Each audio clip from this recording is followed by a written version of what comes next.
Mhm. Watu wa Maine, mkoaje?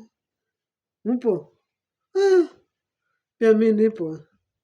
Leo niko na kakitu na ni kamoto sana. Sikiza yote.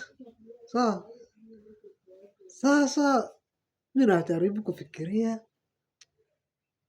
kutingiza kichwa yangu. Najaribu kufikiria lakini hawa wazungu hawa hawako na nia mzuri na sisi kusema kweli.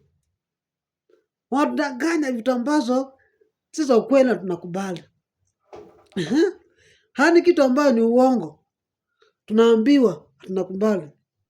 Na ya kutangaza ni kuna wasomi. Mtu amesoma masomo yote hii duniani na anadanganywa na mzungu na anakubali kitu ambayo ni uongo. Kwa mfano, temu niambie mtu ambaye amesoma anaweza danganywa aje aambiwe 8 inaweza kuwa 2.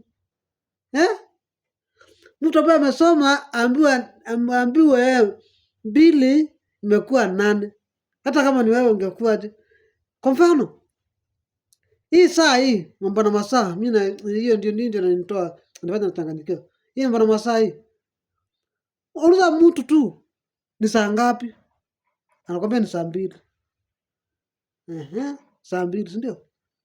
Na ukiangalia hiyo saa 2 sio 2, ni 8.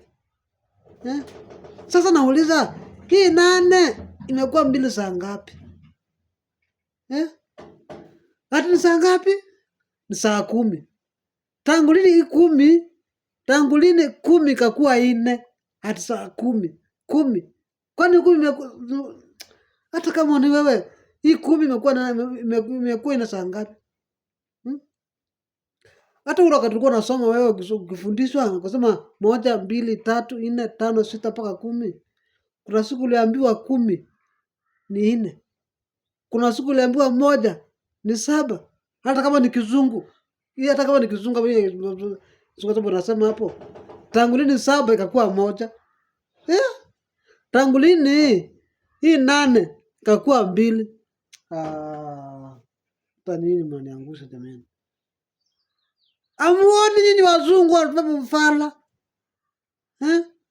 Amuoni nyinyi wazungu wanatudanganya kwa vitu ambazo sisi kudanganyika tunakubali kama Waafrika? Kwani sisi Waafrika kile tulipeleka wapi?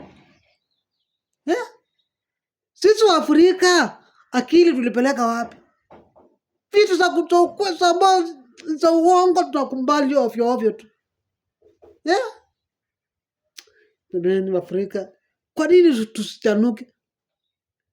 Mtu amesoma ni msomi mpaka bachelor, ako na nini? Ako na kila kitu duniani yote. Lakini anakubali. Amuoni hapo? Hai. Jamani hapana. Chanukeni jamani. Afrika tuchanuke. Tuache kubufala tuko ufala vitu ambazo hakuna. Chanukeni jamani.